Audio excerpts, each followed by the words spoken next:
Hello, Earth Angels, both here live on YouTube and on Instagram.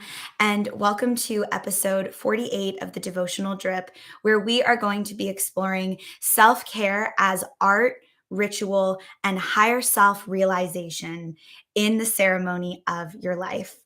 If you're joining us for the first time, the Devotional Drip is a free personal development and higher self embodiment coaching series to support creatives, leaders, visionaries, and light workers like you on their nonlinear journeys and devotional paths of healing, awakening, empowerment, radical self care, and revolutionary self love to support higher self realization, which we're going to be talking a lot about today.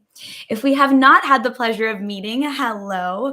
My name is Sarah. I am a higher self embodiment doula, spiritual and somatic coach, creative and business consultant, photo witch, dancer, multidisciplinary healing artist, and devoted mystic, supporting visionary entrepreneurs, change making creatives, and heart based leaders through somatic, artful, playful, and sensual practices and portals into self care that hits the spot, empowered self healing, sovereign self leadership, trauma informed spiritual awakening, multidimensional self expression, and higher self embodiment. If you're looking for a deeper level of support or to take the downloads and aha moments and higher self revelations that you receive through this drip and integrate them in a supported container calibrated to that next growth edge you feel yourself getting close to, send me a DM, send me a love note, and let me know that you're interested. I've been running a higher self spring awakening special that I've decided to just extend through the summer solstice. So I'll be running this until about June 21st.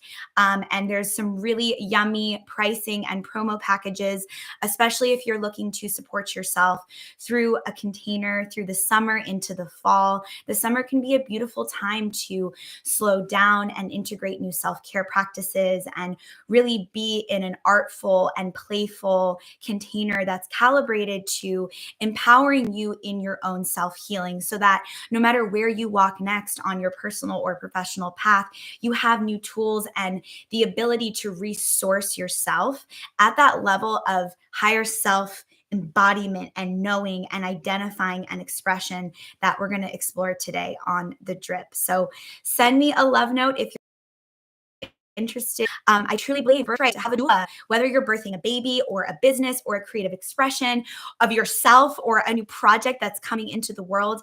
I would love to support you through that portal. And if you're interested in coming into private mentorship, I do have an application process. And before we even enter the container, we meet for a free clarity call. I go over an intake questionnaire and we sort of comb through everything that's alive for you right now so that I can discern whether to recommend one of the containers that I've been offering in my private mentorship program since 2018, or if you're in a place where you're ready to have something custom conjured and created for you in the blood, bone, and honey pot universe, space, multiverse. So feel free to reach out if you're looking for support. And if you find this video supportive, please like and comment with your biggest takeaways and revelations. And you can always subscribe to the Blood, Bone, and Honey YouTube channel so that you never miss a drip. And if you're in the Blood, Bone, and Honey Pot membership, just a reminder that I offer a corresponding higher self meditation and movement practice to support you in integrating, digesting, and applying what you received today in this drip to your personal practice, to your self-care practice, to your practice of personal development and personal transformation. It's really been a phoenix moment, yeah?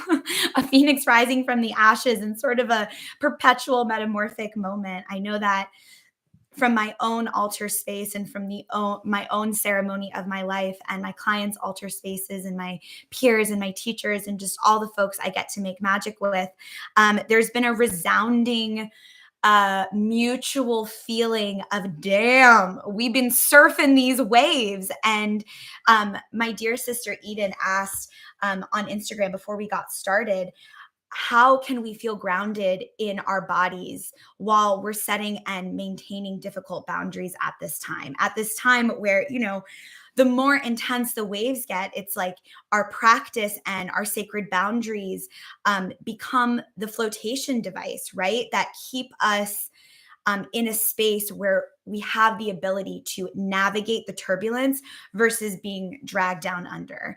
Now, I was also sharing just before we hopped on the drip that I was feeling really ill last night in the middle of the night. I woke up right at 3:03 and I had this like nausea vomiting spell until 3:33 exactly. And it's 9:19 right now. And I was just reminded that grief is connected to, nausea is connected to unprocessed grief and unprocessed information, even unprocessed anger and anxiety in the body.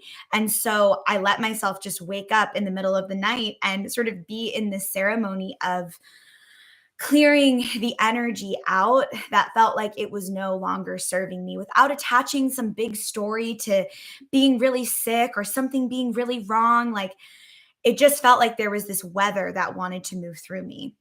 So, in that, what I felt as my anchor was the tenderness of my self care practice and the anchor of breath work and the somatic tools of touching the body with softness and putting on clothes that feel gentle and nourishing and swaddling. That's why I wear robes all the time, but that's part of the reason why I'm showing up in my robe today. I'm just like in this very gentle, tender place where my self care practice really needed to reflect that and provide an anchor for me, not only through last night, but also through this morning where I just felt called to still come on and give this transmission. Because, like I offered in the last transmission of the drip, I was having some kind of throat chakra thing happening. It felt like it was an invitation to just speak from a different chakra within me. And there was some really powerful stuff that came through around that. So, last episode, we talked all about meeting your life as a mystery school and identifying as your higher self and how to really meet whatever's up for you on your path from that point in consciousness. Just like I shared about this little sick moment last night, like I really had to decide to meet myself not only from a consciousness of empowerment and encouragement and like girl, you're going to be okay, you're going to get through this, like let's just use our tools and see where we end up, but also this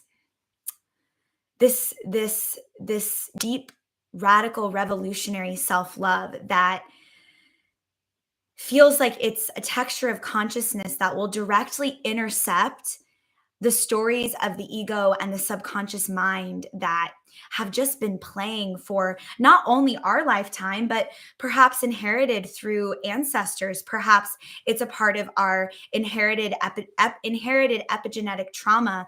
Maybe there are things we're clearing at this time that don't even have anything to do with our specific particular journey. Maybe the ancestors woke me up at 3 a.m. last night just to have a little purging spell so that I could speak about self care from a more tender place. So, for whatever reason, I'm being guided to drop into this transmission, weaving in our last transmission of meeting our lives as the mystery school, identifying as our higher selves, because that's going to change the way that we care about ourselves.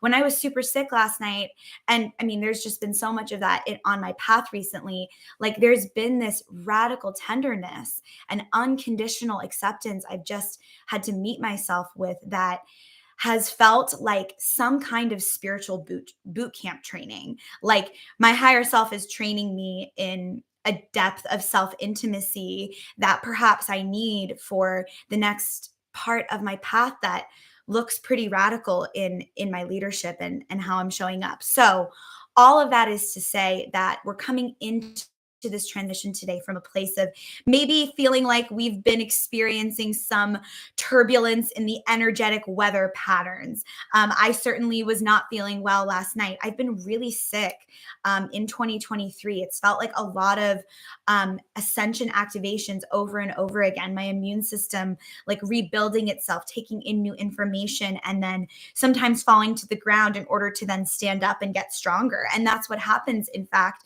when kids are learning to walk, right? They have to explore those new neuromuscular patterns and they have to fall down in order to then receive that impulse to push up from their feet and stand on their legs.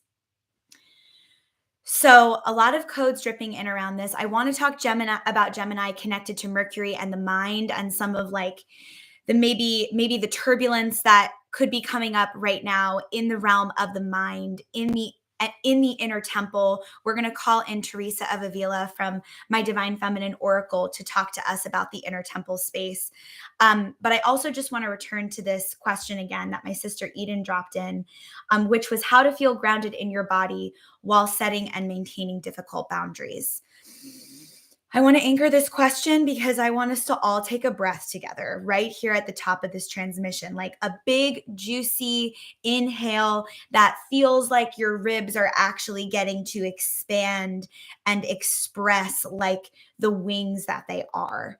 So let's do that together. And if you'd like, you can even place your hands on your ribs and give yourself a little bit of somatic self touch and greeting for the body today. Hello, body. We're going to be gentle in this transmission. We're going to take a big breath and we're going to nurture you, but we're going to be so gentle and present and tender. So exhale all the breath out until you feel completely empty. Let your vessel be empty. And then when you're ready, allow yourself to receive the inhale into the palm of your hands. And then let that inhale expand out. Let the ribs fluff up. Let the belly and the diaphragm drop down. Let the bottom of the spine be heavy. Let that in breath have weight. And then exhale, send all of the breath down through the floor and the legs and the feet, and then send the breath down into the earth. And then when you feel complete on that exhale, again, you can receive another inhale from the bottom, letting the ribs swing open like wings, fluffing up the delicacy, the angel wings of the ribs with the breath. And then when you feel full, send some extra inhale into that belly. Let it be soft and heavy and weighted. And then exhale, send the breath down. Let's do one more here. Inhale, receiving the breath. Practice receiving the breath. Tell the mind that you're going to receive the in-breath. Really feel yourself in your hands. Hold yourself in your hands. Self-care as art and ritual and self-realization in the ceremony of your life. And exhale, weightedness, send the energy down. If you are a person who likes to visualize, you can quite literally see that energy moving down and out. And I'm going to invite everyone to bring a weight into the pelvis and just anchoring back. And how can we really maintain what I'm hearing in that, Eden, is our center while navigating these moments that feel like they're trying to pull us out of our center. And perhaps in the mystery school of our life, maybe that's part of the activation. Maybe there's a dragging off center that, I'm just seeing Kali Ma in this moment, the divine cosmic mother of holy destruction. Maybe sometimes our higher selves or our guides pull us off of our center and bring us into these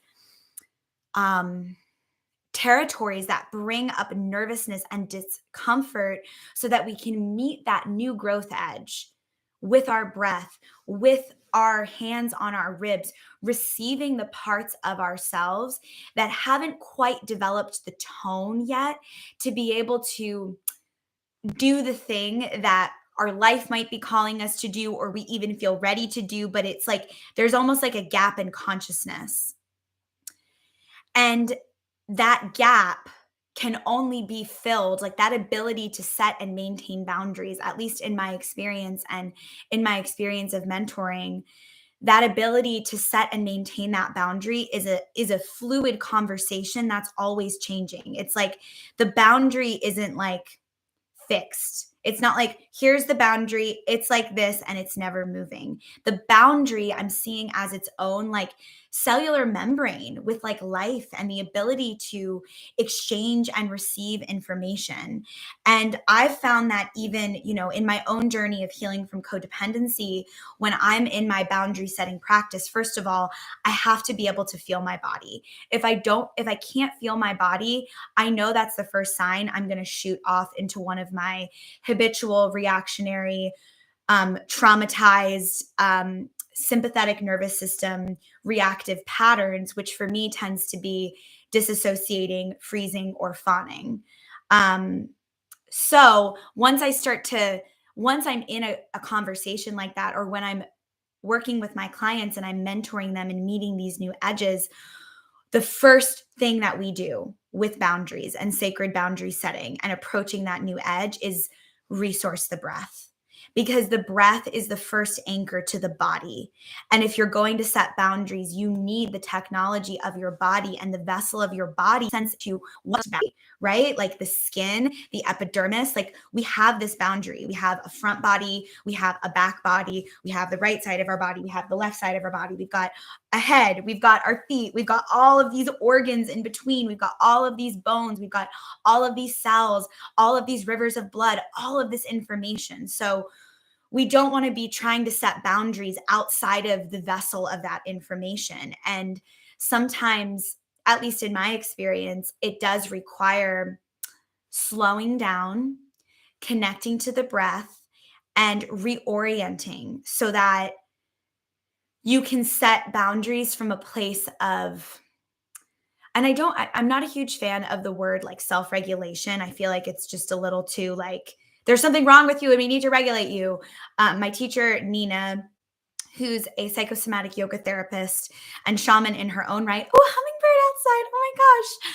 She offers titration, nervous system titration versus nervous system regulation. So even thinking about the breath and the way that when you inhale and exhale, you're almost riding waves of information.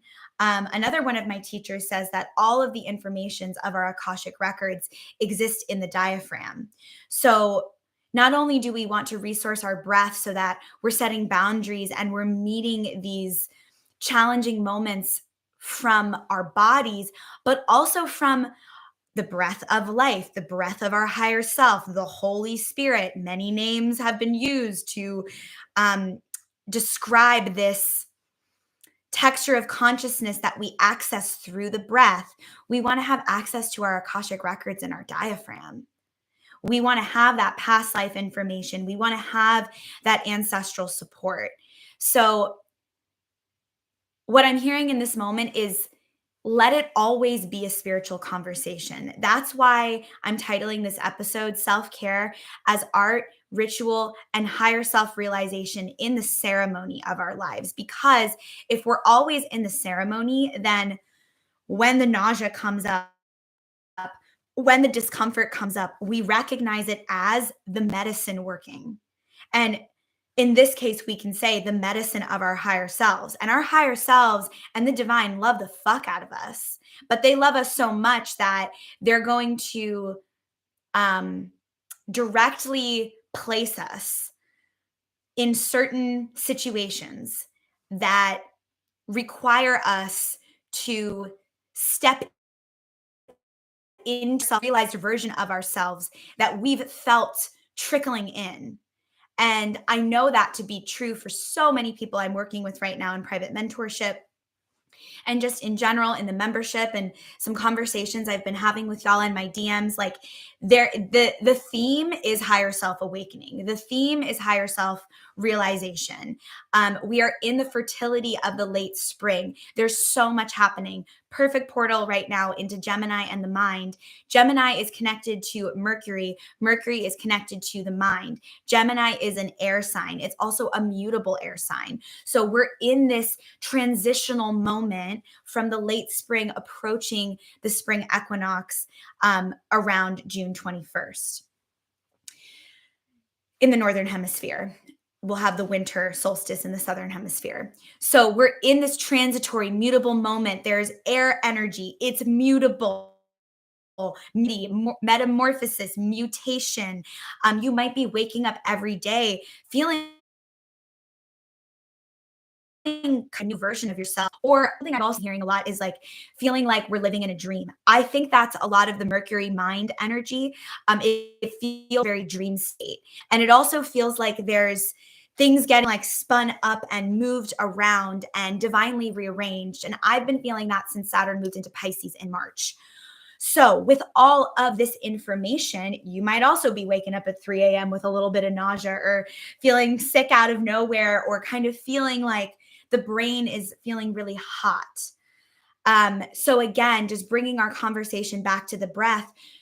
What do you do when you're riding nausea? What I did last night was one of my favorite breathwork exercises that I'm going to share with you right now, which is 4-7-8.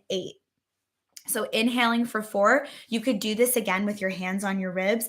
Inhaling for 4, holding and containing the breath, but simultaneously letting it fluff up the being for 7. And then exhaling, letting the breath be slower on the exhale than the inhale for a count of 8.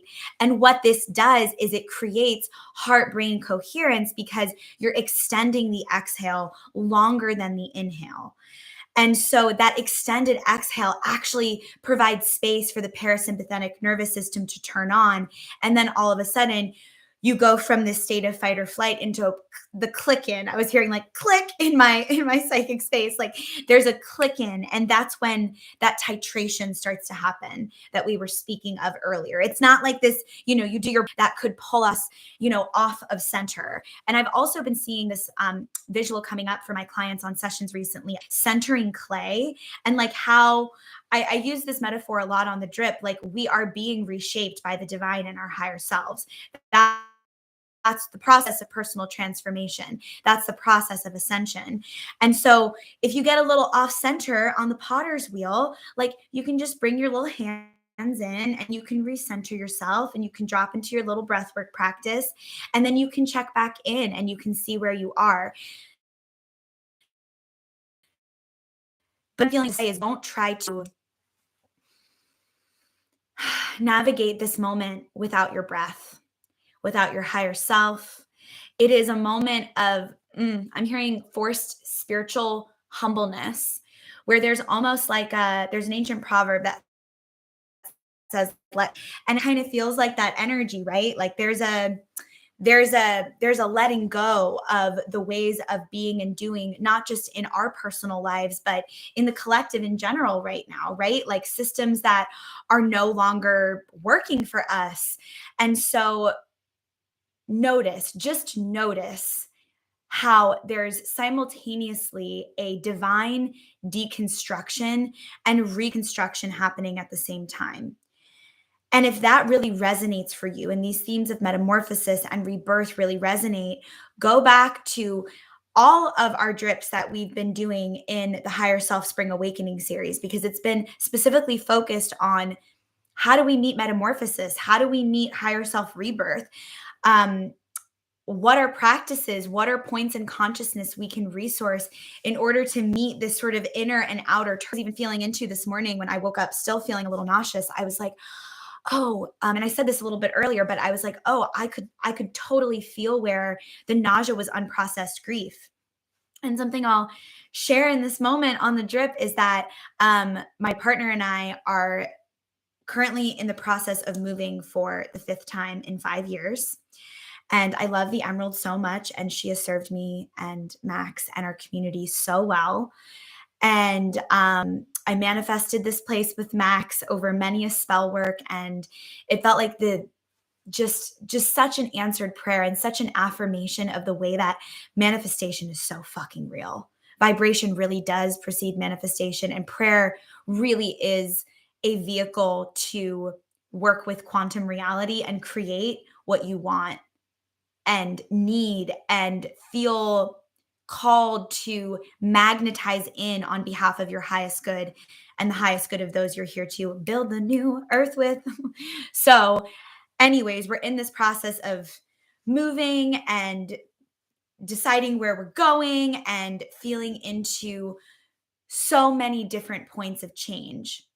And while there's this excitement so much excitement and so much gratitude for what's dropping in because it's juicy, and I'm not going to reveal it yet because there's a lot of things still moving and dropping into place, which I also am finding to be a reoccurring theme post retrograde and eclipse. Like there's a lot of like things dropping in, and it might feel like things are dropping in out of order, but again, it is the spiritual boot camp and maturity and like curing is the word I'm getting, reshaping, that clay reshaping from our higher selves and the divine. That's like, can you trust? Can you trust? Can you trust a little bit more? Can you see this from your higher self perspective? How about a little more faith here? How about a little more trust here? Oh, that block, it's actually a portal.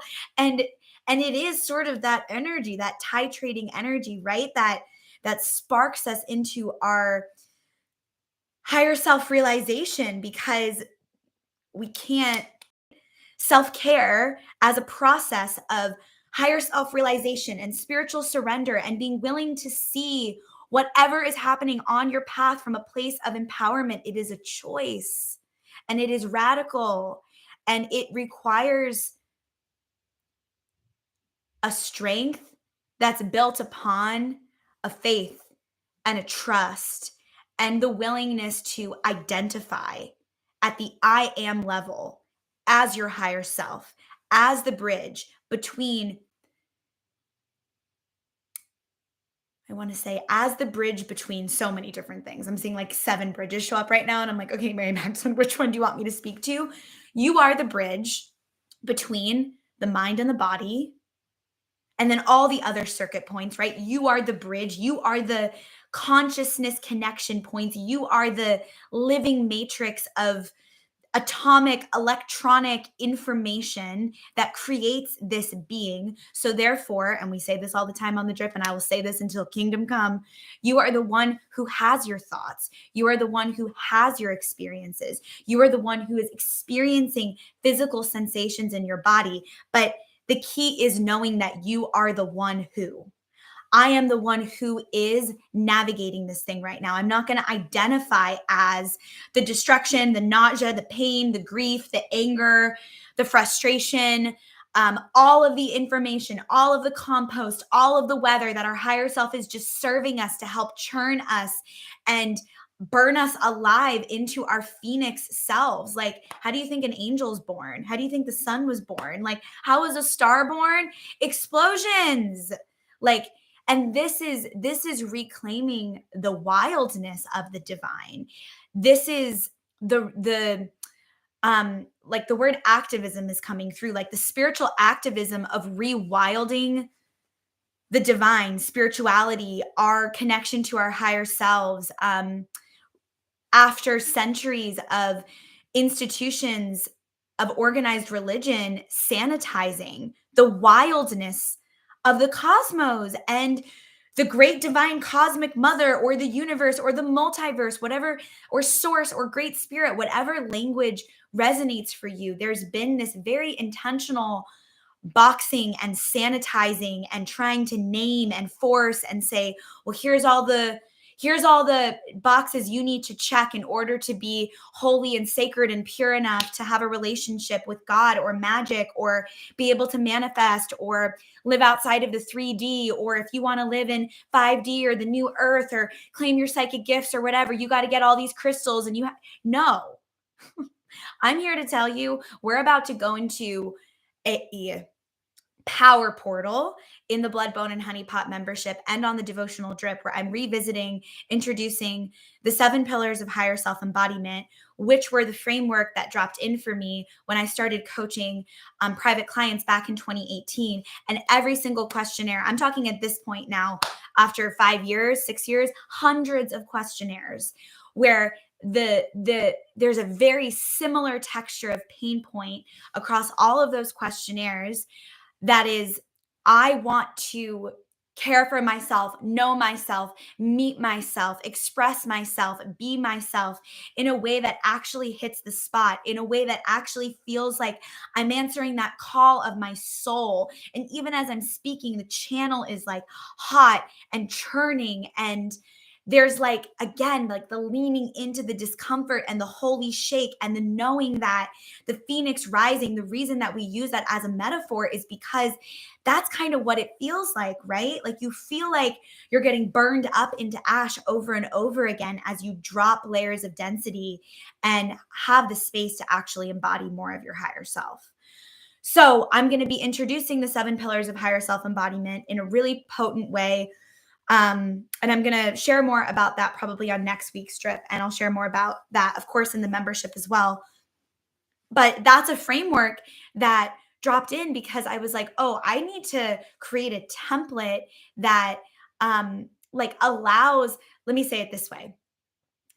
In my experience, higher self embodiment, spiritual awakening, self care that actually hits the spot, and like what comes forward when you're actually clearing like ancestral grief or the grief of that 3-year-old who didn't actually get to wail their face off when they needed to is messy and real and soupy and gooey and soily and bloody. And, last night for me, there was vomit and information moving. So, the 7 pillars of higher self embodiment, as I was downloading those, which came through in a series of months and then dragged me to the underworld so that I could actually be able to like hold the potency of this transmission. And now it's like 3 years later, I've run multiple courses around it. We talk about it in the membership all the time, but there is this prompting I'm getting from my higher self to reintroduce the basics, the 101s, like what are the portals into higher self embodiment, and using the 7 pillars as our little activations to get there. So, what I want to say about the pillars and also self care as well, just like as a container for higher self realization, is personal transformation is wild in all those ways that we talked about. Spiritual awakening is messy and physical and all consuming. So, our self care practice, and this is what the 7 pillars function as, becomes a container so that we can process and digest versus shove down. And then it turns into all kinds of sickness in the body because here is the potent truth. Anything that's happening on the physical level existed energetically first. That's not my idea, revelation, download. This is like information from the koshas in ancient yogic philosophy. This is like the foundation of any kind of Western medicine that we even could speak to today, comes from the roots of understanding that we are atomic, electronic beings. We have 7 main chakras running up and down our spinal column, but we also have verdicts out between 112 and 114 chakras resonating throughout our entire field. Then we have layers of the energy bodies called the koshas. And we are just this huge field of information that is existing, pre-manifest as what we're tapping into in the process of higher self embodiment. And when I say spiritual self care, that actually hits the spot. We're going into these places and spaces and caverns within us, and we are shining light where maybe there hasn't been light for literal centuries. And if you've been pulling things like the high priestess or the tower card, or you've been feeling like the lights are being turned on from inside out, know yourself as well held by your higher self and the divine. Receive it as a compliment because it is the assignment. It is the assignment. And for more on the mystery school, catch the last episode. So,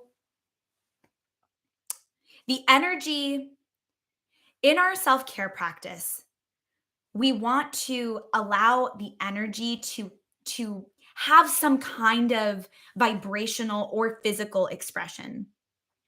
So, when I say that, what I mean is on the vibrational level, we could really go anywhere with this, but on the vibrational level, I'm thinking of when there's a certain like energy that's stuck in the body and excuse me, when there's a certain emotion that's stuck in the body, or it just feels like it's taking up a lot of space. That's on nausea. I felt like a lot of grief and just like exhaustion and like too much hot brain energy taking up space. And I needed to just like purge the energy, like move it out of my body. So that was a vibrational exchange between me and my bathroom toilet. And also, like when we make sounds, right? Like the throat chakra is governed by vibration. Its element is actually ether. So we can make sounds to physically move energy that's been trapped somewhere in the body. So you could try that on as a self-care practice that maybe turns into some kind of art. What kind of sounds do the energy and motion want to make as they leave the body? And then we could use this as a portal to talking about movement. If the emotion was represented by a physical movement, a shape, or something you do with your body, shaking can be a great way to titrate the nervous system because it helps us complete cycles in the nervous system. So sometimes when we're in like an activated state in the nervous system, it can feel like we're being shaken up like this, which is why the breath is the anchor, right? So if we're shaking, we still want to be using that breath, but we can actually add a shake to kind of match and meet the energy and move it out of the body. I can't tell you how many times I've used somatic practice in my own self-care practice to navigate a panic attack or some kind of nausea or just some kind of information moving through as a hypersensitive being with some autoimmune stuff going on. Like there's a lot of information that I'm constantly having to like move out, or I get too clogged up and then my joints hurt and I can't walk up the stairs. So when I say like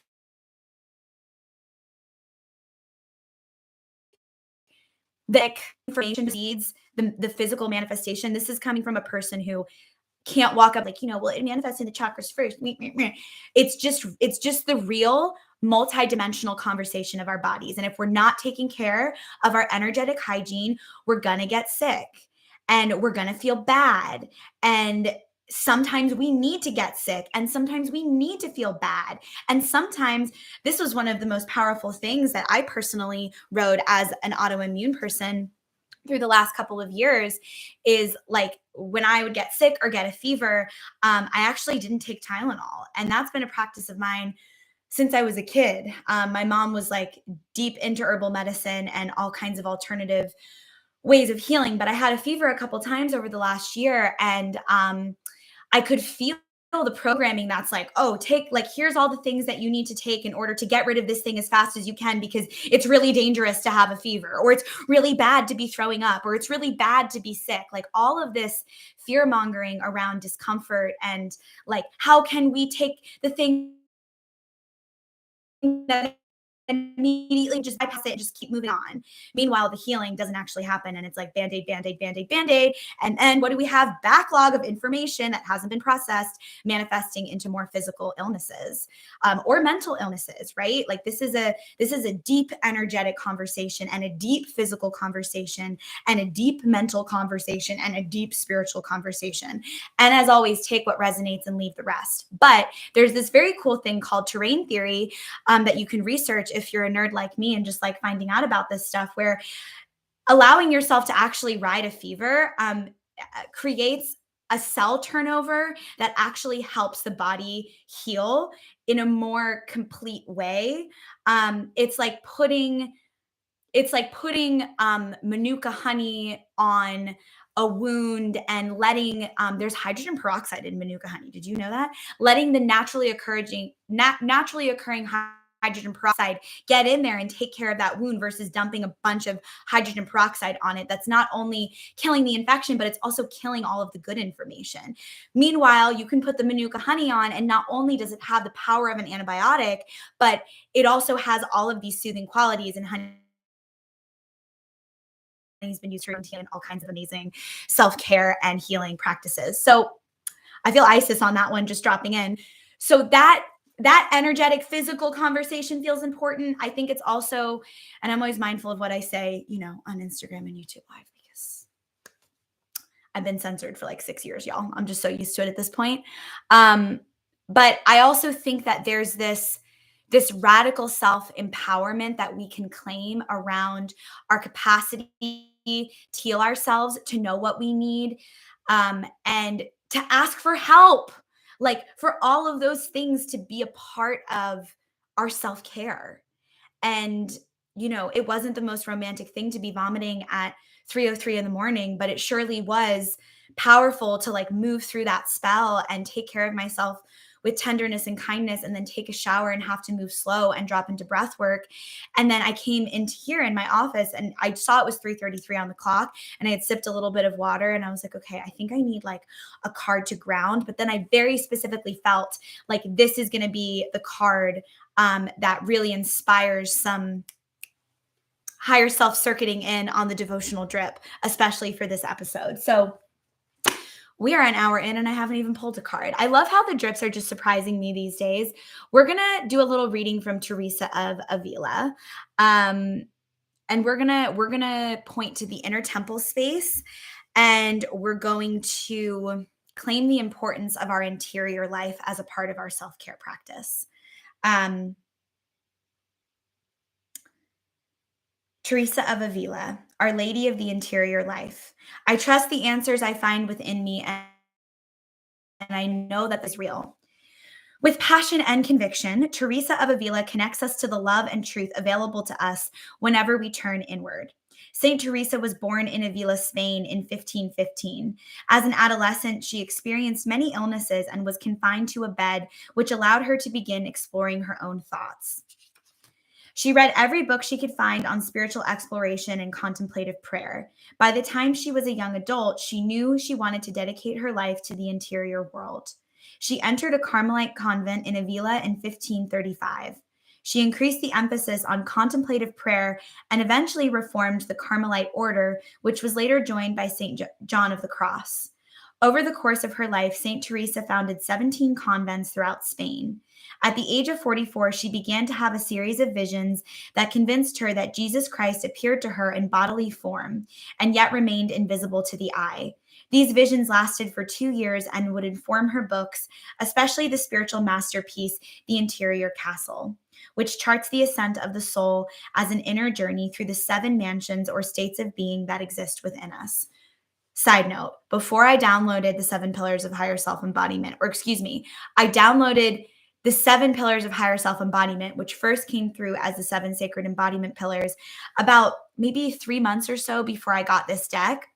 And when I read this about the interior castle and that Teresa of Avila, Mother Teresa, was studying this process of the ascent of the soul as an inner journey through the 7 mansions or states of being that exist within us, I was like, okay, radically affirmed and received from mystics from 1535 that they were also tracking these 7 stages. And then shortly after that, I got into the Magdalene manuscripts and really deepened my lifelong study with Mary Magdalene, but really started diving deeper into her transmission. And she also has this like 7 states of ascension awakening as a part of her transmission. So there's just a lot of powerful like weaving, and what I want to say in this moment is like a return of information to planet Earth that was intentionally suppressed. Think about the Christian church just as an example, just because we have um, uh, Teresa of Avila here. Think about the way that the entire sort of, and I grew up in the church. My family has like deep Catholic roots. And then I grew up in more of like an evangelical church in the South, navigated so much trauma and abuse in that space. And so, speaking from my own experience with this, what I found the most disempowering about that paradigm was that we were taught we needed like someone else to get to God, or we needed to meet these certain like, weighing in order. And I know I said this earlier too. We had to meet these certain check boxes, spiritual or be pure. And then also this idea of like being born a sinner. Like, can you imagine thinking that a baby is born a sinner and that's what your entire like spiritual premise and like religion is based off of? That's some crazy shit. So I started diving into my mystic practice when I was a teenager because the church just really wasn't resonating for me. And I would go to youth group and I would be slut shamed because I was always trying to mac on some cutie. And yeah, there was just like a lot of stuff I navigated in that highly abusive space without a lot of oxygen, definitely not a lot of prayer. of breath, which is what Teresa of Avila is pointing to. Like, she was teaching these women how to be in this process of meditation, essentially contemplative prayer. But then, what happened to all of these teachings, at least in the extent of my feminist theologian explorations, is that in the Council of Nicaea, a lot of these teachings were taken and they were either burned or hidden, or translated into a hyper patriarchal version of the transmission to be used as a mechanism of control, political control, and propaganda. So the history of political propaganda connected to the control of our sovereignty and our sovereign connection to the divine and spirituality, and you can just look across organized religion to see how they're, everywhere you look, no matter what organized group, there is some kind of shaming around the body, and there's some kind of oppression around the feminine. And I've been in this study now for 15 years, and I can't ignore all of the connection points. Frankly, my psychic and neurodivergent brain also won't let me, because I'm connecting the dots, y'all. And so from the connection of dots, I just want to speak to how revolutionary it is to call contemplative prayer and meditation, and to reclaim our relationship to our inner realm, how radical that is, what an act of activism that is. And something I just always hear resonating through my being from Adrienne Marie Brown's book, Pleasure Activism, that I was actually reading around the time that I downloaded the 7 pillars, is it is radical to love yourself in a world that profits off of you hating yourself and buying your worth, and using consumerism as a portal to self-love, and how vapid that is, and how it doesn't work, and how the entire complex of systems that have conglomerated to create whatever it is that we call the 3D matrix, how the machines, those machines, and this is what the Great Cosmic Mother also speaks to, which is an incredible book if you're really looking to make connections between the rise of capitalism, the rise of the state, the connection between that and the oppression of the feminine, and the way that women's bodies became machines, or birthing bodies became machines to birth baby, the creation of the state in ancient Mesopotamia, which was part of the creation of class, and how the creation of class and the state cannot be separated from the oppression and the control of our bodies. The Great Cosmic Mother is a thickle, juicy mama, if you want to get into more of that. And so again, it is so radical. I mean, I love crystals. I love all the shit. I love the robes. I love the gems. I love the beauty. My altar is always popping. And also there's something so radical about being I don't need anything but my consciousness, my willingness, my breath, my connection to the earth, and my ability to connect, our sovereign ability to call on and connect with our higher selves in spirit, to have a self-care experience that is psychedelic, whether or not you're taking psychedelics, because prayer and meditation and breath work and somatic movement are psychedelic. And it is a psychedelic experience to recircuit in all of these parts, because this is such a good transmission. Thank you. I feel Mother Mary. I feel Mary Magdalene. I feel Teresa of Avila. It's because all of that is held within the container and the resonance of bliss. Your higher self on the vibrational conversation is resonating at the level of the bliss body. And bliss happens when we circuit in these parts that are meant to be circuited in. It is orgasmic because it is organic. It is like if you were to watch a flower open in real time, especially in this moment in the late spring, there's a dramatic expression to it. There's a clear opening. There's a pronunciation. So we're going to get back to our Teresa of Avila reading, but don't miss the potency of this moment.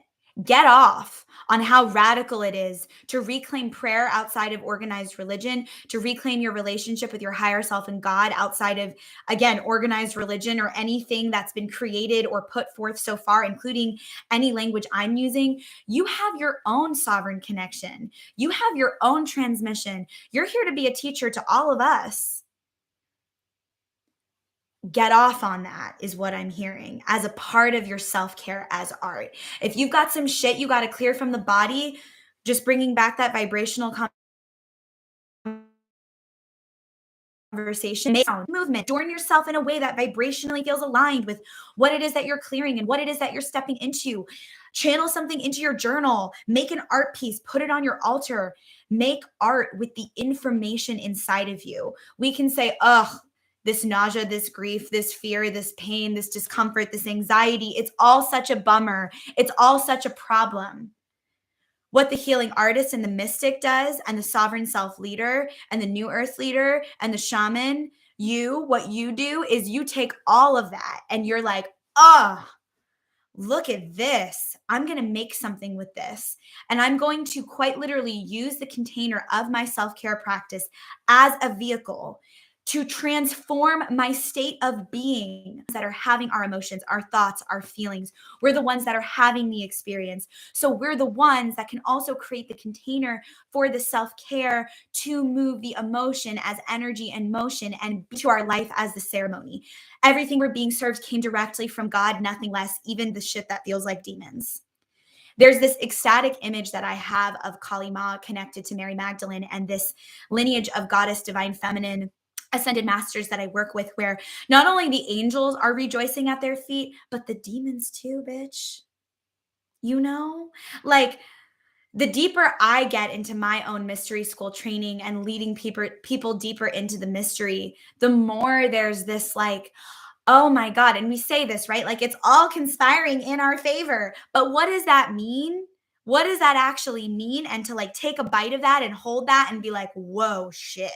Even the darkness is conspiring in my favor. Even the shit that's dark that's happening on planet Earth right now is a part of the evolution.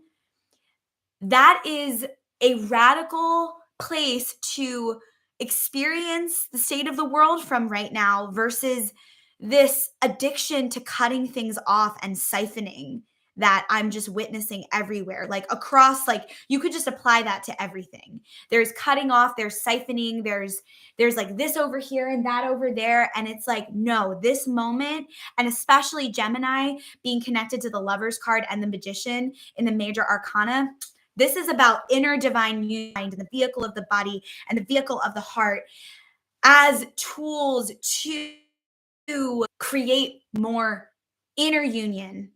And then once we arrive at that next texture of inner union, I think we're going to start seeing more unity on planet Earth. But this time, this moment from my higher self embodiment doula, bolster throne, it feels like a collective activation around inner divine union, bringing the different hemispheres of the brain together, dropping the mind into the body, reclaiming our breath. There's such a renewed interest I'm noticing in herbalism and gardening and living in connection to the land and just simple living, and letting the old paradigm dissolve. And I'm seeing you just standing there bare naked, like in the light of your higher self, like, okay, like I give myself all to you, God, goddess, source, higher self, divine. Like, how would you use me at this time as a vehicle of awakening for my own heart and as a vehicle of awakening for the collective? Let's finish reading Teresa of Avila, shall we? So ultimately, Teresa wrote in the hope of assisting her sisters in the convent to also reach the innermost castle, where God dwells in our soul. She reminded them that we ourselves are the castle, and that the door of entry into this castle is prayer and meditation. Her own personal spiritual experience is at the root of her instruction. The closer she gets to the seventh mansion where the soul ascends, which requires going further inward, the stronger the light is. That's like ascension happens in the body. We have to climb further inside of ourselves. It's actually the lower three chakras that are the foundation for all of the psychic awakening that we're calling in. So if we want to open up our third eye and be more in our throat expression and in our hearts and channeling things, then on the level of the root chakra, how your needs doing? How's your trust? How's your belonging to the Mother Earth? When's the last time you grounded your feet into the earth and felt your legs? Can you feel your legs when you're breathing? In the sacral chakra, what do you want? How's desire going? How's the water? Are you hydrated? Are you creating containers for yourself to be in touch with your needs and your wants? Self-abandonment, self-denial, some of the quickest things to just knock out the lower two chakras like a bunch of bowling pins. And then in the third chakra, are you operating off of shame and shoulding, or are you expressing yourself from your I am higher self identity? Are you in your devotion? Are you following through with the courageous action that's part of the spell of your life to bring you to that next little point that your higher self has dropped in to be like, it's right here, witch. But you got to do this, this, and this first, and then trust you'll arrive. So the journey of higher self-embodiment, of higher self-realization, of this interior castle, inner dwelling connection that Teresa of Avila is speaking to, it's an inside job. It's about going deeper into the inner mansion, not a bunch of staircases going out like this, staircases going down deeper into you. And then maybe then hold how our brightest light is received in the depth of the shadow. And that's where Carl Jung came up with his term, the dark night of the soul. Carl Jung, and I say this a lot on the drip because I'm just so fascinated with this, Carl Jung and Jungian psychoanalysis is deeply connected to Mary Magdalene's transmissions and a lot of the Gnostic teachings and Theosophist teachings around, and ancient Egyptian teaching. I mean, I could just keep going on. But Carl Jung was interested in a lot of things, including these teachings that all share a texture of you are a highly enlightened being who has all of these different parts that you have the right to integrate and individuate and digest, like the caterpillar in the chrysalis, in order to grow your wings and ascend as your higher self, which is what Mary Magdalene taught about in her scriptures that were removed from the Bible in the Council of Nicaea. Because how do you control a bunch of people who literally have the instructions of how to access their higher self and sovereignty? I digress, and I will keep going. I just closed on Teresa. Where'd you go? Where'd you go, girl? We want to hear more about that inner mansion.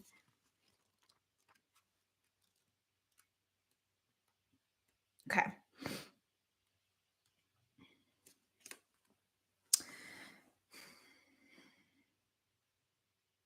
Her own personal spiritual experience. This is so important. Whoever is listening to this right now live, this is so important that you hear this, especially today. You're listening on the replay. Hear this. Know this as your divine right. Her own personal spiritual experience is at the root of her instruction. Any coaches, any healers, any entrepreneurs, leaders, parents, guides of any kind listening here, your own personal experience is your own personal spiritual experience is at the root of your instruction. Not a bajillion certifications, not what that coach who's already viral said on Instagram and you saw and then tried to make your own version of content of, not your mom, not your friend, not the person who you're worried is judging you, not the haters, not any of that, not your teachers. Your own personal spiritual experience is at the root of your instruction that you're giving yourself and that you're offering those who you're walking with. Because even when I say things like, my teacher offered me this, that's coming from my own filter of having understood that in the interior castle.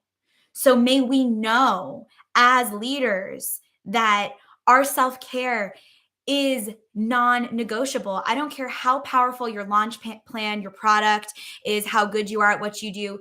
If you're bypassing the self-care, you will collapse in the midst of trying to hold a container.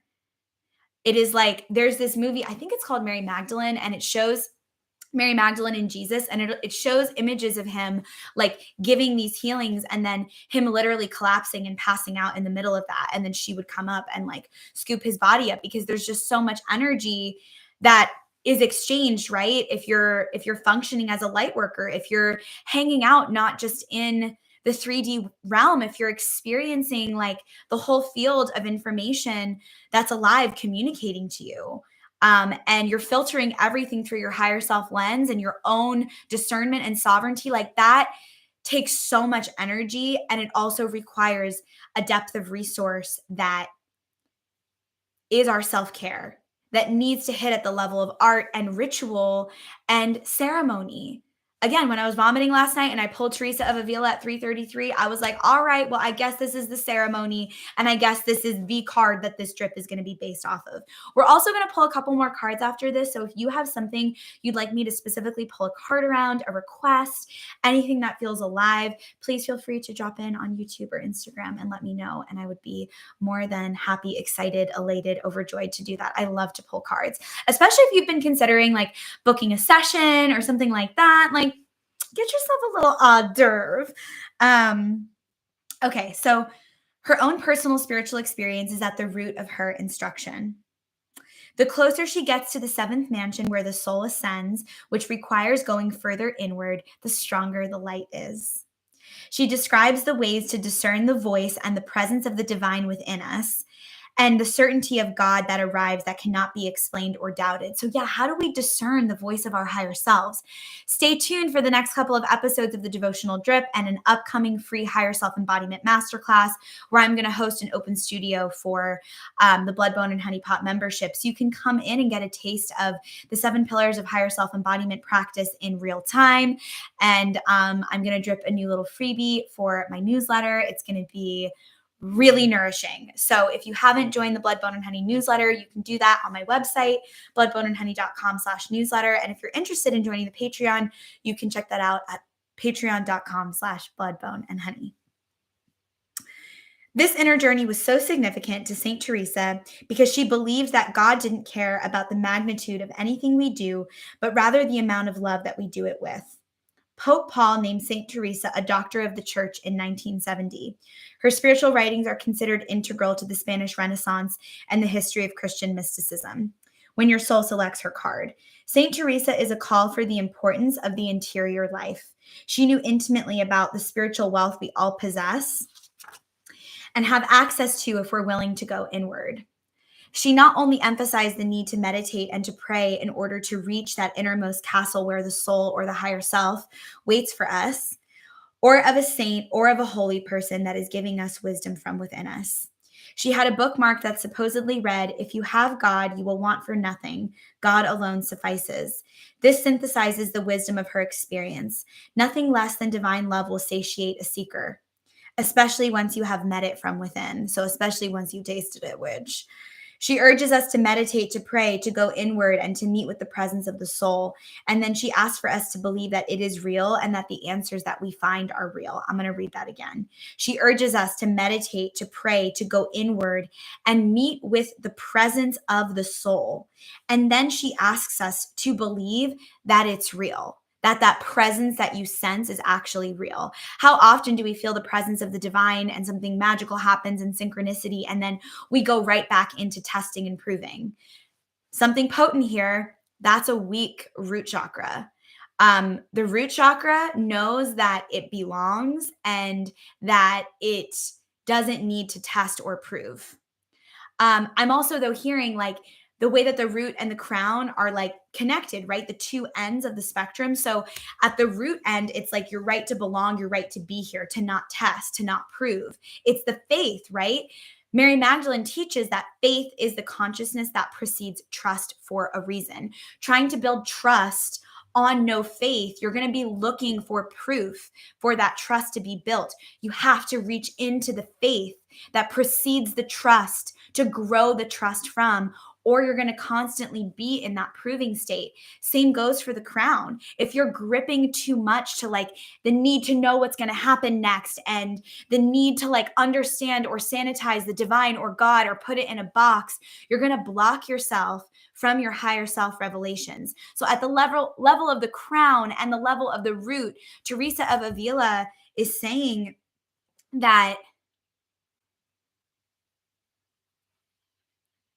it behooves you to trust and have faith and really like I just keep getting like big bites. That's been coming through a lot, like as a thing, like taking a big bite out of life, taking a big bite out of this practice, but taking a big bite out of those moments of synchronicity and magic and higher self affirmation and downloads and like when the prayer is answered and creating a somatic file, taking a breath around that, having a moment of praise and rejoice around that, adorning yourself around that, sharing it with a friend or someone in coven to be like, oh my gosh, like, can you like I am wanting to I almost said I can't believe this is real. I'm trying to really like move that out of my vocabulary right now. Um I am wanting to anchor how real the presence of God and spirit and my higher self and magic and synchronicity and the quantum conversation are in my life. I just need to express this again through self care as art. I need to make a painting. I need to pour this into my journal. I need to adorn myself. I need to share it in the wisdom circle with a sister or someone in my coven space so that I can have the magic reflected back and then we can get infused together. And there we are in the ceremony. There we are in self-care as art and ritual and higher self-realization at the altar of our lives because we actually just never exit the conversation of self-care. We always are, like Teresa of Avila is pointing to, having the conversation with our lives from the innermost place, living from the interior castle, meeting whatever is in front of us from that inner temple. What else do you say, Miss Teresa of Avila? She urges us to meditate, pray, go inward, and meet with the presence of the soul, then asks for us to believe that it is real and that the answers that we find are real. So to not spiritually gaslight ourselves out of our power, out of our psychicness, out of our divine knowing and downloads and intuition and instinct, which is a mind fuck. If you've been through any kind of trauma, which everyone has, and at this point, I just feel confident enough to say, like, there's been so much attack on psychicness and sensitivity and just the way that psychic people and highly sensitive people and people who practice magic, as we've been talking about this whole drip, have been a threat to the systems of oppression and power and religious institutions that seek to dominate, control, and siphon people from their sovereignty and their autonomy and their own right to have an ascension journey with their soul. We say this a lot on the drip because that's what we're hungry for. We're hungry for the journey. That bite energy. Like we actually this is a tricky one because I think while we're simultaneously as a collective and individuals clearing an addiction to suffering and recreating that suffering, there's also this like simultaneous need to like breathe into the discomfort. So it's like I'm seeing someone doing a push up, and what I've been learning recently through my strength training practice is I can like instead of thinking about pushing up and down, I can allow my heart to be magnetized towards the earth and then draw my heart up. And so instead of now pushing from my arms and doing this muscling thing, I'm moving from the heart. And that has changed the way that I've done push-ups. I've also been taught, and shout out to my friend Daniel for being my personal trainer and teaching me all these things. But he was also like, see the mycelium grid connected to your hands. And as you're pushing up, like see that resource, see that support, and like almost like rotate the hands open in relationship with the spiral and then move from the heart. Try that for your next push-up. Let me know how it goes. And we're using that as a metaphor, right? That connection to the mycelium, that pushing, that right to push, and then how the push is actually being directed from the levity, but also the magnetism of the heart. Whenever I see the heart, I see it as this like weighted, like sacred geometric figure that almost like is like wanting to turn and click around and like this it feels like it's like electrically wired in a way that it like moves like a Rubik's cube. At least that's how it's come forward in the depth of my somatics and anatomy training recently. And what I find exciting about that is there's also all of this research coming forward that we've spoke forward on the drip as well in the past couple of episodes that the Heart Math Institute is doing around the amount of neurological communication and information that's actually circuiting out of the heart in every moment, and how the heart is basically now considered, like in the realm of science and anatomy and physiology, its own brain, like the heart as its own brain. So plug that back into the conversation we were having about the emotions as energy in motion and using our self-care practice as a vehicle to do our alchemy. That's really powerful, better feeling state. But now this brain actually has more space to think, to give us information, to provide downloads, to give next steps. And the heart is the center. The heart is the throne of the higher self, if you will. So, okay, let's finish our little Teresa thing, and then I'm going to come back into the heart. So, soul voice meditation. What does love feel like in my body? What a good anchor into the heart. What does love feel like in your body? Intention. I trust the answers I find within me. I know that the presence of love is real. I'm going to ask a prompt. Calling on the higher selves of every earth angel listening to this. How can this collective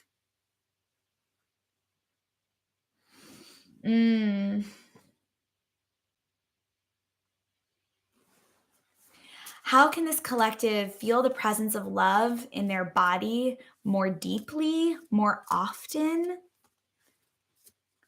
through their self-care as art, ritual, and higher self-realization practice? How can this collective of earth angels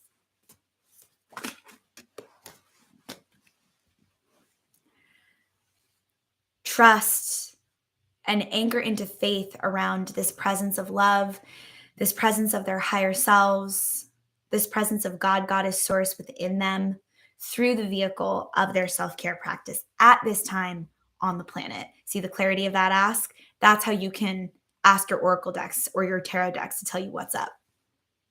Collaborate.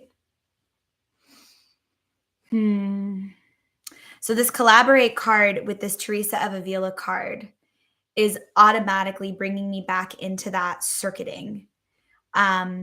Collaboration between the mind, the body, the heart, the soul, the spirit, and then the collaboration that happens between ourselves and our home, our relationships, our creative work, our purpose work. There's all of these different relationships and collaborations and conversations happening at the same time.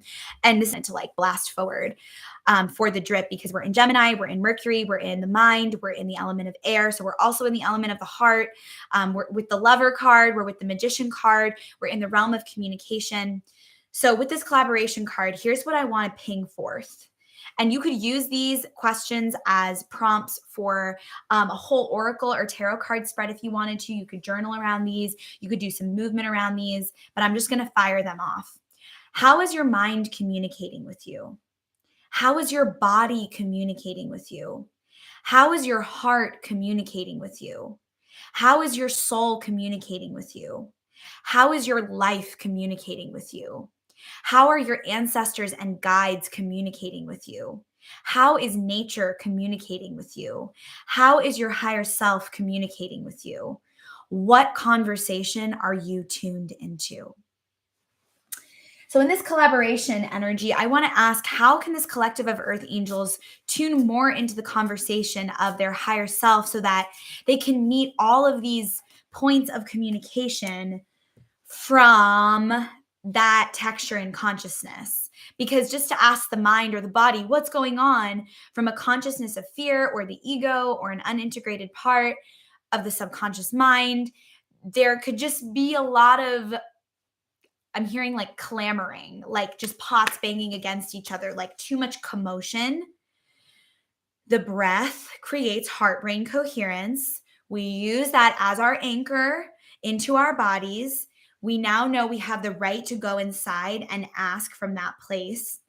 And the card that's coming forward to support you tuning into the higher self conversation is fall into my arms, surrender, holding the opposites and the extremes of life. Is that not exactly what Teresa of Avila was pointing to when she said, the light shines? Where did she say this? The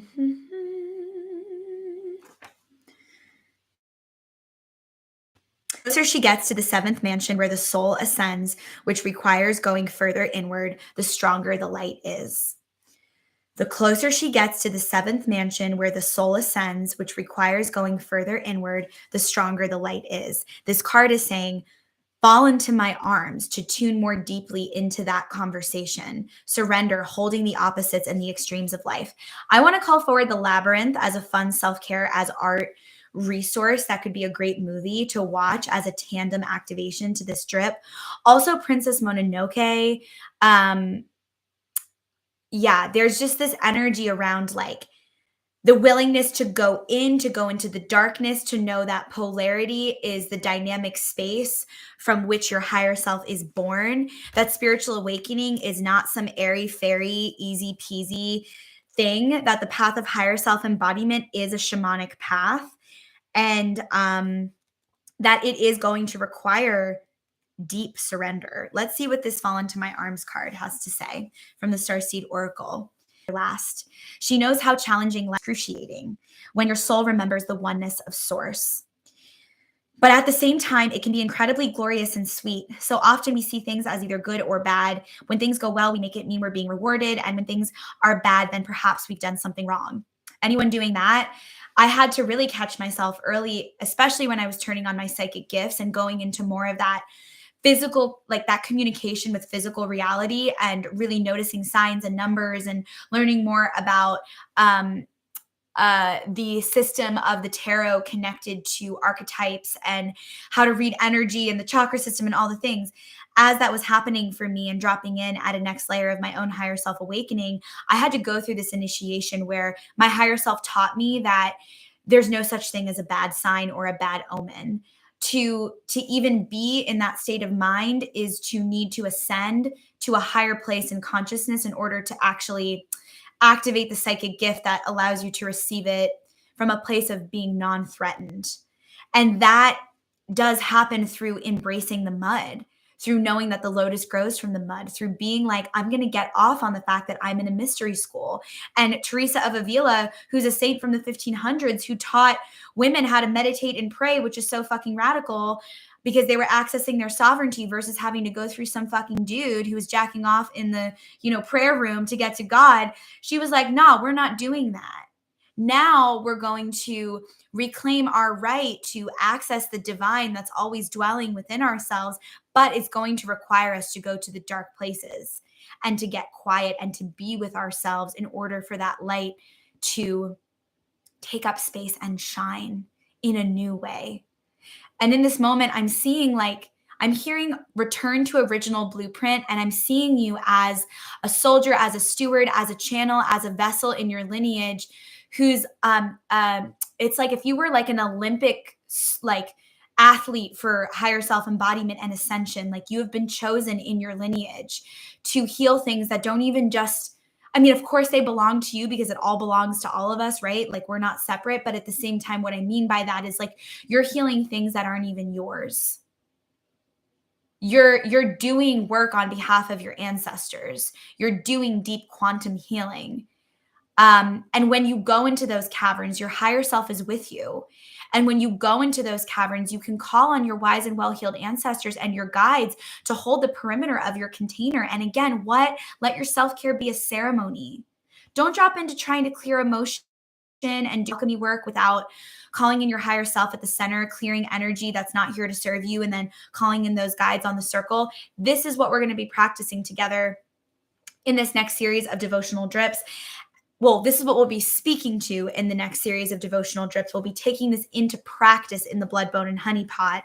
And what I want to say is, even if you just join at the $5 tier, there's going to be a higher self meditation and practice that I offer when I mean practice, I say there's going to be a higher self meditation that I offer for each one of the pillars. And then if you join us in the blood tier, there's going to be a sacred movement practice for each of the pillars. And then we're also going to be working with our live coven gatherings as higher self embodiment master classes, where we're using the 7 pillars template to just in some practice around that. How do I discern the voice of anxiety from the voice of intuition? How do I hear the voice of my higher self versus the voice of my programming? What's the difference? How does that feel? How can I access that? And then I'm going to give you the 7 pillars of higher self embodiment as a template. Even if you're just joining us on the drip and on the newsletter, as a template, as a container, so that you can in real time start meeting more of your self-care practice as an art practice, as a ritual practice, as a higher self realization practice, as a self-initiatory practice in the ceremony of your life, because we're here to collaborate with our higher selves. We would not be sent to planet Earth at this time without our sovereign Shishunanadi cord, as ancient yogic philosophy speaks to it, our flow as within, so without. So even when it feels like we're untethered, our higher self is there. Like Teresa of Avila said, trust that the presence of God that you are is real, and that you get to now live your life from that inner temple space at a moment on the planet when there's a very intentional draw of your intention outside of you in every which way, because it's distraction. Surrender at the bottom of the deck before I even pull. Oh, wait, I forgot to keep reading this card. Okay, hold on. Going back, okay, surrender is like, come back to the fall into the arms card. I got so excited. Okay, so we were talking about, however, we're all here to expand and grow, and it's through the extremes of life that we do just that. Yes, we were talking about the polarity, Teresa, the caverns. We got off, we're coming back. This life, to let them initiate you into a more full life. To let them initiate you more fully into life, the agony and the ecstasy, the beauty and the bitterness. And what I learned from my higher self in a recent activation was that grief and gratitude exist on the spectrum of ecstasy. Ecstasy holds grief and gratitude at the same time.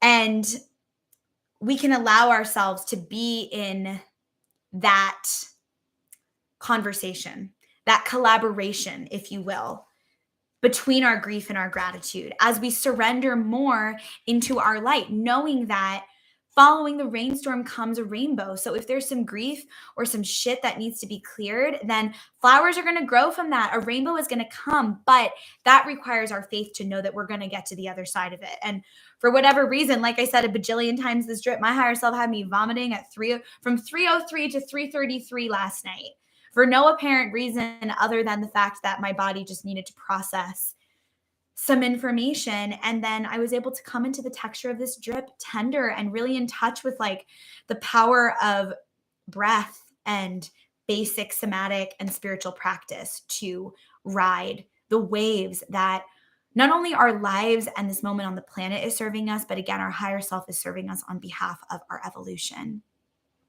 Oh, hi, Kate. I'm so glad you're here. We're going to go into a higher self meditation around 11 on Zoom, and that link is in main altar updates on Discord if you want to join.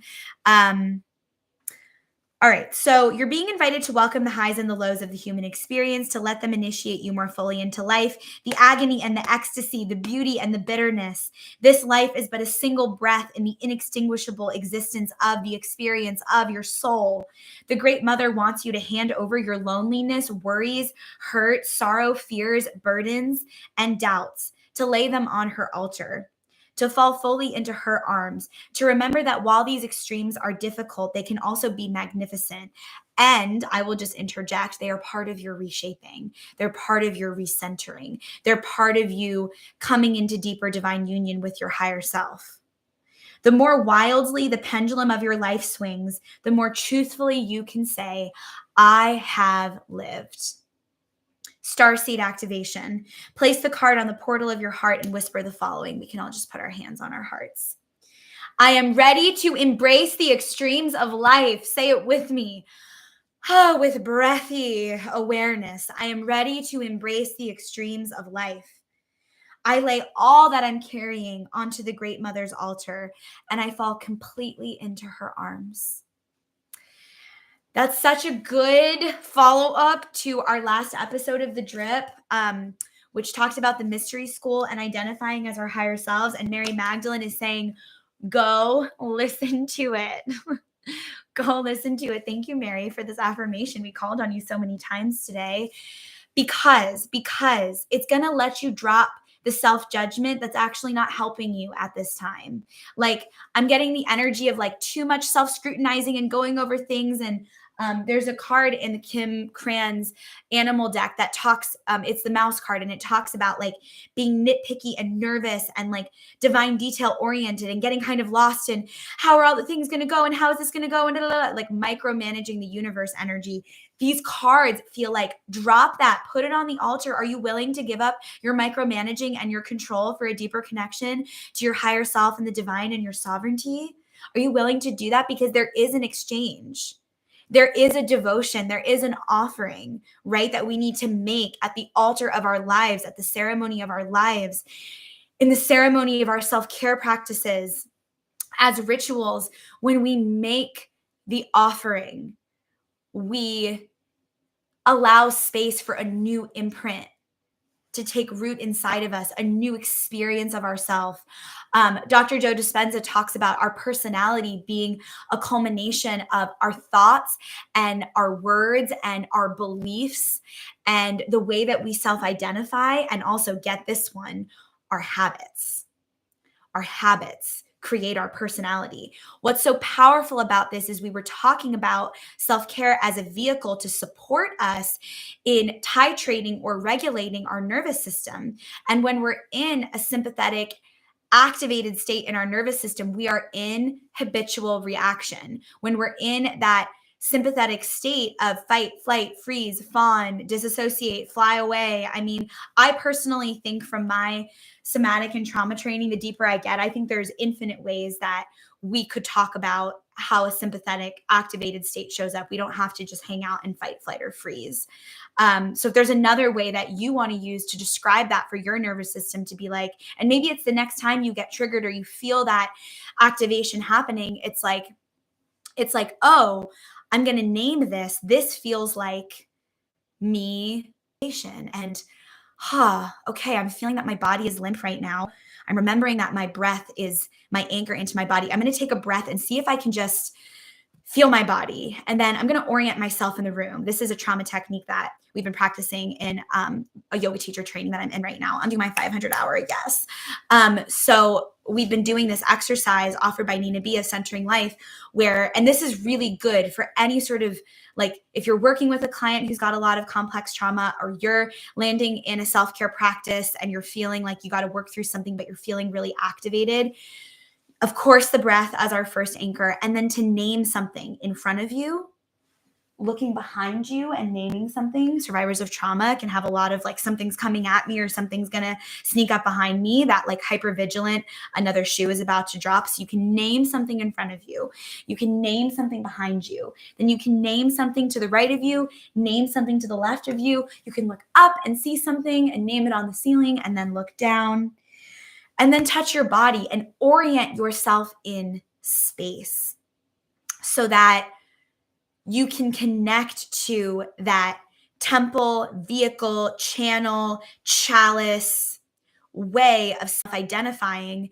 And in the moment then of the habitual nervous system reaction, you're making a new imprint through choosing the breath, through choosing to orient yourself, through choosing to put on the garments that make you feel connected to your higher self, through putting on the music that allows space for you to open up, to opening the journal and, pouring all of what's alive for you into that, to building the altar that's representative of how you're showing up at the altar of your life right now. All of those are new imprints.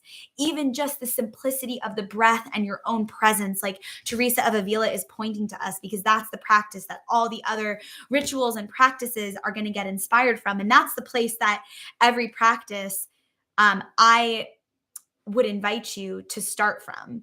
I would invite you to always start a self-care or a ritual practice from breath and orienting yourself in space and feeling your physical body on the earth and making sure those lower three chakras are rooted and feeling your legs and feeling your feet and maybe even touching the body. This is all anchoring pillar one, which we're going to talk about.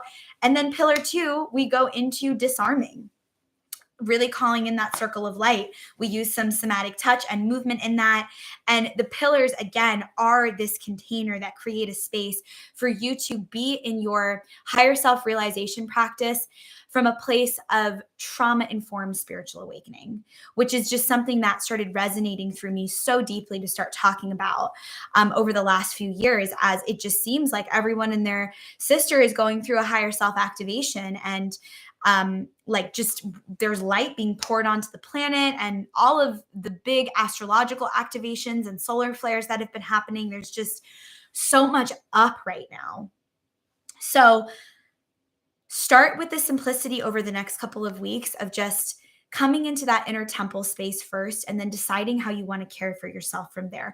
Do a check-in with your higher self. Feel them at the center of your heart. You can see a little light. And then even if it feels like a flicker because you're still moving through layers of consciousness to get there, trust that it's real. Let it be an exercise in building faith, the faith that precedes physical proof or trust, which is such an activation of Mary Magdalene. It was said that after Jesus ascended following the crucifixion, Jesus, not as Jesus in the Christian doctrine, Jesus as ascended master, Jesus as a highly intelligent, shamanic guide that walked the planet, just like Mary Magdalene as her divine counterpart. When he told Mary Magdalene before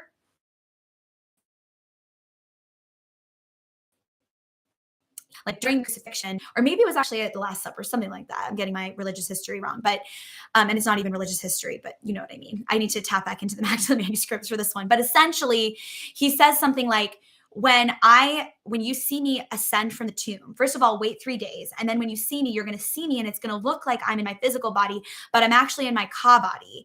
And you're not going to be able to touch me. And if you do touch me, it's going to disrupt this process of ascension.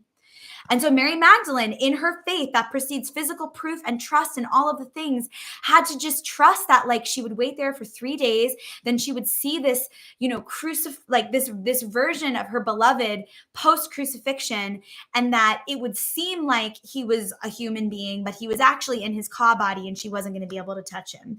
Can you imagine the kind of it just whether we're talking about this as this really happened or myth or parable or however you want to receive this, like just energy of having to be devoted and listen and show up and be patient. That is the task of our higher. So we cultivate spiritual maturity and deepen our psychic gifts and deepen that communication that we're having with all of life at all times.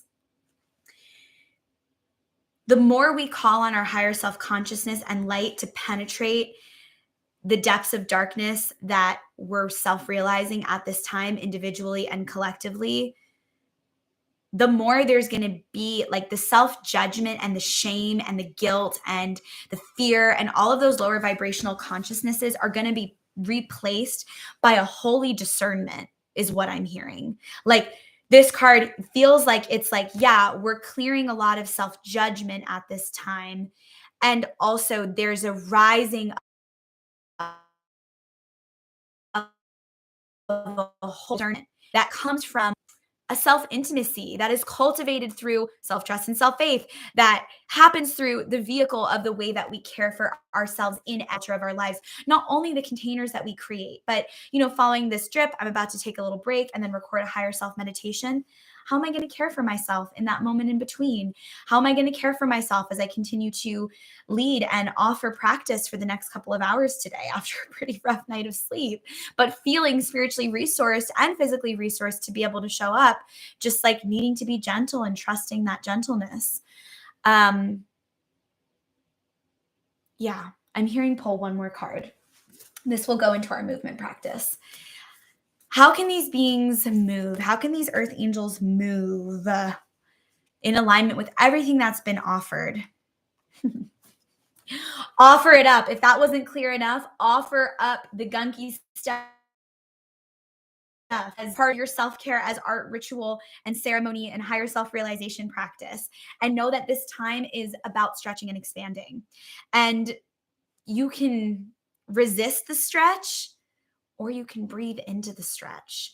And what happens when you're stretching and you're breathing, you can also invite the organs to be soft and you can drop into that conversation with your breath and your higher self. And you can invite your higher self. It's like this stretching out that's, has you on the edge and your nervous system is activated. No, notice and resource yourself through practice. Scoop yourself up. Bring yourself back to the heart. Bring yourself back to the breath. Know yourself as your higher self. And make sure you tune into episode 47 of The Drip, where we talked about your life as a mystery school and you as your higher self. It's an honor to practice with you. It's an honor to dive into all of these realms and caves with you. I am sending you so many blessings, and please drop in and let me know if there's any way that I can support you, if you have any special requests for the drip, if you're curious about joining us in the Blood, Bone, and Honey Pot membership. And then just a reminder that I'm keeping my Higher Self Spring Awakening prices open, promo packages and prices open until the summer solstice on June 21st. So a couple more weeks to claim that before that's gone.